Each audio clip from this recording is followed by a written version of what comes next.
I'm joined by Josh Law and Callum Chettle after Bedford United Academy won 8-1 in the FA Youth Cup first qualifying round against Deeping Rangers. Lads, obviously it was 8-1, but just give us an overall round of the game.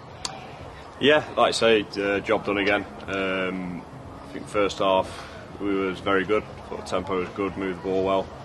Identified the areas where we could hurt them and what they give us. So that's all we asked for before, and they delivered that first half.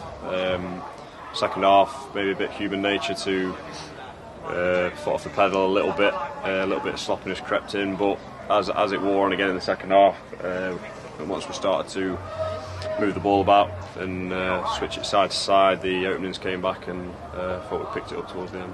When you say that sloppiness started coming in, is that where you guys suddenly decide to make changes and switch up personnel? Not necessarily, no. I think we had the same message from the start of the game and at half time, was that they were going to come in, they weren't going to surprise us, we knew what they were going to be about, they were going to be in your faces, we're going to try and make it hard for yourselves, because like we said to you a minute ago, we've sort of built up this, not ego, but sort of after the run last year, that there's a lot of expectancy on us, and you forget at times that there's 16, 17-year-old kids. But yeah, I think it was a good performance, but the kids that have come off the bench, obviously Louis scored 2, come off, and we put Jez on, who's come on and done really well in his position. So like we said to the lads before, we've got competition for places, even the lads that aren't in the squad. We'd have no problem, sounds mad, putting them in the starting 11. And that's just the strength and depth we've got at the minute, so we're lucky. Absolutely. And then with where the reputation comes in, is that where the experience of the lads that have done it last season with the brand new lads comes in, and that mix generates a generally good vibe around the entire camp?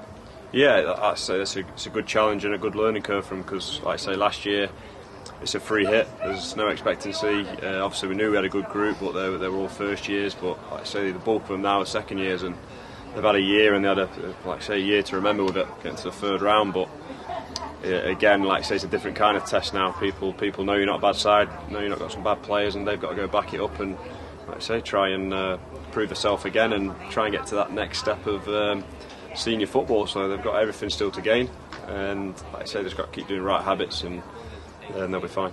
How is it that you guys maintain that level head in the camp? Yeah, it's massively important, especially from the top down. Last year, like Josh says, there was a lot of free hits and we were doing really well. Obviously beat the 2 Football League teams, but in fairness to the lads, I don't think they got too big headed. We sort of kept them level grounded, and yeah, it's the same this year. Obviously they've had the experience of last year, and they know what they need to do to get to where they want to be, so the level headedness is definitely a big part if they wanted to do what they did last year. Brilliant.